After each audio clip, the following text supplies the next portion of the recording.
Welcome to Sriram TV education. ఈ వీడియోలో మనం మార్చ్ 21 నుంచి 26 వరకు గల ఇంపార్టెంట్ కరెంట్ అఫైర్స్ గురించి తెలుసుకుందాం. 2024 నవంబర్ నుంచి 2025 March total 5 months current affairs PDFs మరియు ఆధునిక భారతదేశ చరిత్ర important MCQs with explanation PDFs చాలా తక్కువ ప్రైస్కే ప్రొవైడ్ చేయడం జరిగింది. అతి త్వరలోనే అన్ని సబ్జెక్టుల పీడిఎఫ్లను అతి తక్కువ ధరకే అందుబాటులోకి తెస్తున్నాం.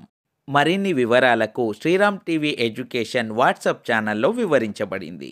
ఈ వాట్సాప్ ఛానల్ లింక్ డిస్క్రిప్షన్లో మరియు కామెంట్స్లో పిన్ చేయబడింది.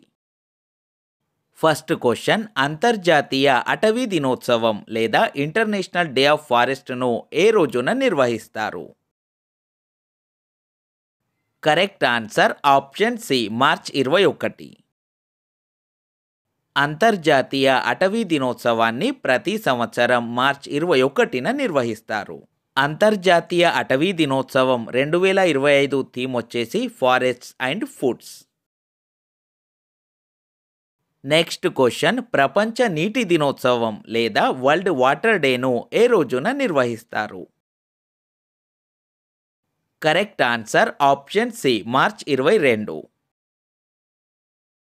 ప్రపంచ నీటి దినోత్సవాన్ని ప్రతి సంవత్సరం మార్చ్ 22న నిర్వహిస్తారు.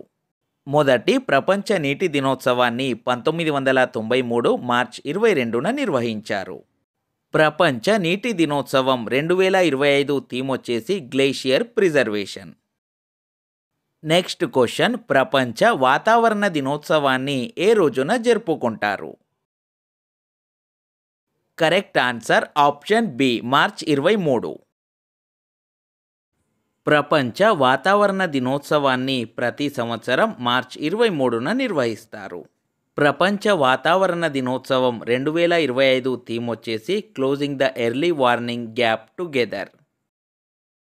ప్రపంచ వాతావరణ సంస్థను 1950 మార్చ్ 23న ఏర్పాటు చేశారు. ప్రపంచ వాతావరణ సంస్థ ప్రధాన కార్యాలయం స్విట్జర్లాండ్లోని జెనీవాలో ఉంది. మొదటి ప్రపంచ వాతావరణ దినోత్సవాన్ని 1961 మార్చ్ 23న నిర్వహించారు. లాహోర్ కుట్ర కేసులో భగత్ సింగ్, రాజ్గురు, సుఖ్దేవ్లను 1931 మార్చ్ 23న లాహోర్ జైలులో ఉరితీశారు. ఈ వీరుల త్యాగాలకు గుర్తుగా ప్రతి సంవత్సరం మార్చ్ 23న షహీద్ దివస్గా జరుపుకుంటున్నాం. భగత్ సింగ్ 1926లో నవజవాన్ భారత్ సభను స్థాపించాడు. భగత్ సింగ్ రచించిన గ్రంథాలు why I am an atheist, jail diary and other writings.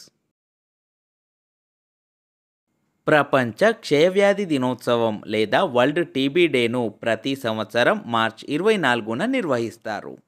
German శాస్త్రవేత్త రాబర్ట్ కోచ్ 1882 మార్చ్ 24న క్షయవ్యాధికి కారణమైన మైకోబాక్టీరియం ట్యూబర్క్యులోసిస్ అనే బ్యాక్టీరియాను కనుగొన్నాడు. ఇందుకు గుర్తుగా ప్రతి సంవత్సరం మార్చ్ 24న ప్రపంచ టీబీ దినోత్సవంగా జరుపుకుంటారు. క్షయవ్యాధిపై పరిశోధనలకు గాను 1905లో రాబర్ట్ కోచ్కు వైద్య శాస్త్రంలో నోబెల్ బహుమతి లభించింది. నెక్స్ట్ క్వశ్చన్, పురుషుల కబడ్డీ ప్రపంచ కప్ లేదా మెన్స్ కబడ్డీ వరల్డ్ కప్ 2025 విజేత? Correct answer option A, Bharat. Kabaddi ప్రపంచ కప్ లేదా కబడ్డీ వరల్డ్ కప్ 2025 మార్చి 17 నుంచి 23 వరకు ఇంగ్లాండ్లో నిర్వహించారు. ఇది 2వ ఎడిషన్. కబడ్డీ ప్రపంచ కప్ 2025 పురుషులు మరియు మహిళల విభాగాల్లో భారత్ విజేతగా నిలిచింది.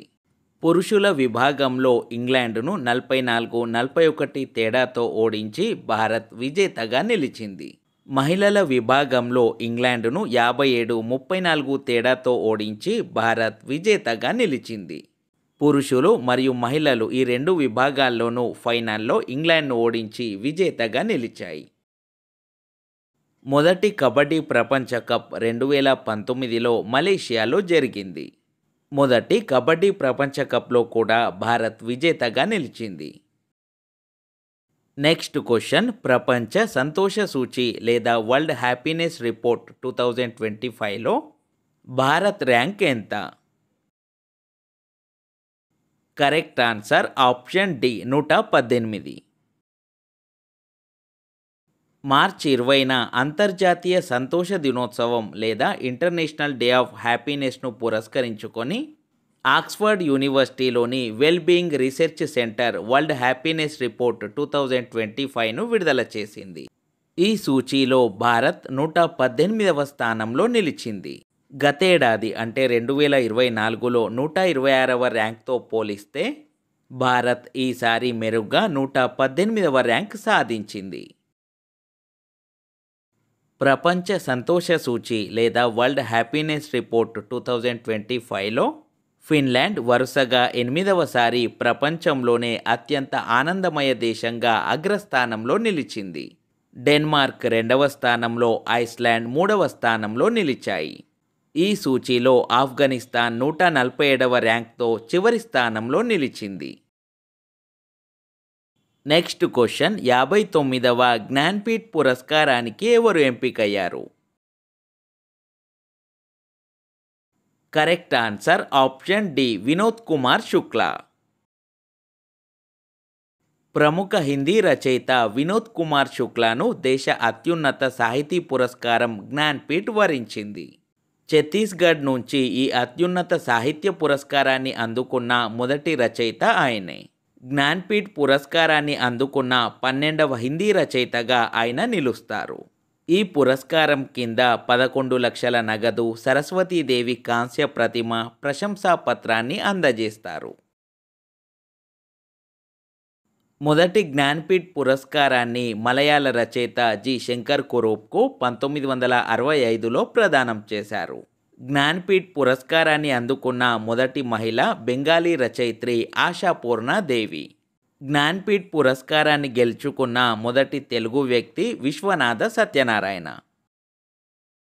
Next question Netumbo Nandi Ndaitwah ఏ దేశ మొదటి మహిళా అధ్యక్షురాలిగా ఎన్నికయ్యారు? Correct answer option B Namibia. Namibia మొదటి మహిళా అధ్యక్షురాలిగా నెటుంబో నండి ఎండైట్వా ప్రమాణ స్వీకారం చేశారు. అంతర్జాతీయ ఒలింపిక్ సంఘం లేదా ఇంటర్నేషనల్ ఒలింపిక్ కమిటీ అధ్యక్షురాలిగా జింబాబ్వేకు చెందిన విఖ్యాత స్విమ్మర్, ప్రస్తుతం జింబాబ్వే ప్రభుత్వంలో క్రీడల మంత్రిగా ఉన్న క్రిస్టీ కోవెంట్రీ ఎన్నికయ్యింది. ఈ ఘనత సాధించిన తొలి మహిళగా, తొలి ఆఫ్రికా వ్యక్తిగా ఆమె నిలిచింది. ప్రస్తుతం అంతర్జాతీయ ఒలింపిక్ సంఘం ఐఓసి అధ్యక్షుడిగా ఉన్న థామస్ బాక్ ఈ పదవిలో గరిష్టంగా 12 ఏళ్లు పూర్తి చేసుకోవడంతో అధ్యక్ష ఎన్నికలు నిర్వహించారు. ఐఓసి అధ్యక్షుడు గరిష్టంగా 12 ఏళ్లు పదవిలో ఉండొచ్చు. అంతర్జాతీయ ఒలింపిక్ సంఘం ప్రధాన కార్యాలయం స్విట్జర్లాండ్లోని లూసాన్లో ఉంది. ఐఓసి స్థాపించబడిన సంవత్సరం 1894. అంతర్జాతీయ ఒలింపిక్ సంఘం 144వ సెషన్ గ్రీస్లో మార్చి 19 నుంచి 21 వరకు జరిగింది. నెక్స్ట్ క్వశ్చన్ ఎన్నవ ఎడిషన్ రైజినా డైలాగ్ను ప్రధాని మోదీ ఇటీవల ప్రారంభించారు? కరెక్ట్ ఆన్సర్ ఆప్షన్ సి 10వ. ప్రపంచ రాజకీయ, ఆర్థిక పరిస్థితులపై చర్చించడానికి నిర్వహించే 10వ రైజినా డైలాగ్ను ప్రధాని నరేంద్ర మోదీ మార్చి 17న ఢిల్లీలో ప్రారంభించారు. 10వ రైజినా డైలాగ్ 2025 థీమ్ వచ్చేసి Kalachakra, people, peace and planet. New Zealand ప్రధానమంత్రి Christopher Luxon, America national intelligence director Tulsi గబ్బార్డ్తో పాటు 125 దేశాలకు చెందిన 3500 మంది ప్రతినిధులు రైజినా డైలాగ్లో పాల్గొన్నారు. విదేశీ వ్యవహారాల శాఖతో కలిసి అబ్జర్వర్ రీసెర్చ్ ఫౌండేషన్ అనే సంస్థ రైజినా డైలాగ్ను నిర్వహిస్తోంది.